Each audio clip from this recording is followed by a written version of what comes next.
ಏರಿಕೆ ಮಧ್ಯೆ ಕಂಗೆಟ್ಟಿರುವ ಬೆಂಗಳೂರಿಗೆ ಮತ್ತೆ ಸಂಕಷ್ಟ. ಬಸ್ ಮೆಟ್ರೋ ಟಿಕೆಟ್ ದರ ಹೈಕ್, ಈಗ ಮತ್ತೊಂದು ಬ್ಯಾಡ್ ನ್ಯೂಸ್. ವಿದ್ಯುತ್ ದರ ಏರಿಕೆಗೆ ಸಿದ್ಧತೆ ಮಾಡಿಕೊಂಡ ಬೆಸ್ಕಾಂ. ಕರ್ನಾಟಕ ವಿದ್ಯುತ್ ಶಕ್ತಿ ನಿಯಂತ್ರಣ ಆಯೋಗಕ್ಕೆ ಬೆಸ್ಕಾಂ ಪ್ರಸ್ತಾವನೆ ಸಲ್ಲಿಸಿದೆ. ಎಲ್ಲಾ ಮಾದರಿಯ ವಿದ್ಯುತ್ ಬಳಕೆದಾರರಿಗೂ ಬೆಸ್ಕಾಂ ಶಾಕ್ ಕೊಡ್ತಾ ಇದೆ. ಮುಂದಿನ 3 ವರ್ಷಗಳಿಗೆ ಅನ್ವಯ ಆಗುವಂತೆ ಬೆಲೆ ಏರಿಕೆಗೆ ಒತ್ತಾಯ ಕೇಳಿಬಂದಿದೆ. ದರ ಪರಿಷ್ಕರಣೆ ಸಂಬಂಧ ಫೆಬ್ರವರಿ 17ರಂದು ಸಾರ್ವಜನಿಕರ ಆಕ್ಷೇಪಣೆ ಸ್ವೀಕಾರ.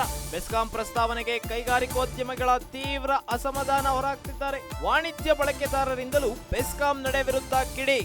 ರಾಜ್ಯದ ಜನತೆಗೆ ಸರ್ಕಾರ ಶಾಕ್ ಮೇಲೆ ಶಾಕ್ ಕೊಡ್ತಾ ಇದೆ.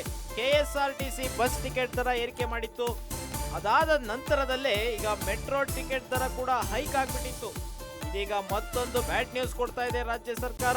ಏನಪ್ಪಾ ಅಂದ್ರೆ ವಿದ್ಯುತ್ ದರ ಏರಿಕೆಗೆ ಸಿದ್ಧತೆ ಮಾಡ್ಕೊಂಡ್ಬಿಟ್ಟಿದ್ದಾರೆ ಬೆಸ್ಕಾಂನವರು.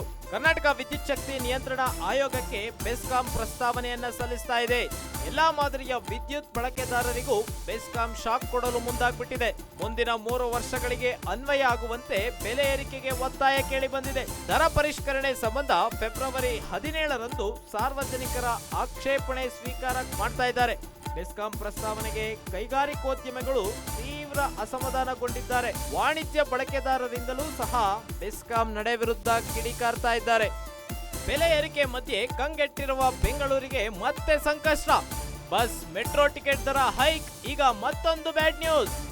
ವಿದ್ಯುತ್ ದರ ಏರಿಕೆಗೆ ಸಿದ್ಧತೆ ಮಾಡಿಕೊಂಡ ಬೆಸ್ಕಾಂ. ಕರ್ನಾಟಕ ವಿದ್ಯುತ್ ಶಕ್ತಿ ನಿಯಂತ್ರಣ ಆಯೋಗಕ್ಕೆ ಬೆಸ್ಕಾಂ ಪ್ರಸ್ತಾವನೆ ಸಲ್ಲಿಸಿದೆ. ಎಲ್ಲಾ ಮಾದರಿಯ ವಿದ್ಯುತ್ ಬಳಕೆದಾರರಿಗೂ ಬೆಸ್ಕಾಂ ಶಾಕ್ ಕೊಡ್ತಾ ಇದೆ. ಮುಂದಿನ 3 ವರ್ಷಗಳಿಗೆ ಅನ್ವಯ ಆಗುವಂತೆ ಬೆಲೆ ಏರಿಕೆಗೆ ಒತ್ತಾಯ ಕೇಳಿಬಂದಿದೆ. ದರ ಪರಿಷ್ಕರಣೆ ಸಂಬಂಧ ಫೆಬ್ರವರಿ 17ರಂದು ಸಾರ್ವಜನಿಕರ ಆಕ್ಷೇಪಣೆ ಸ್ವೀಕಾರ. ಬೆಸ್ಕಾಂ ಪ್ರಸ್ತಾವನೆಗೆ ಕೈಗಾರಿಕೋದ್ಯಮಿಗಳ ತೀವ್ರ ಅಸಮಾಧಾನ ಹೊರಹಾಕ್ತಿದ್ದಾರೆ.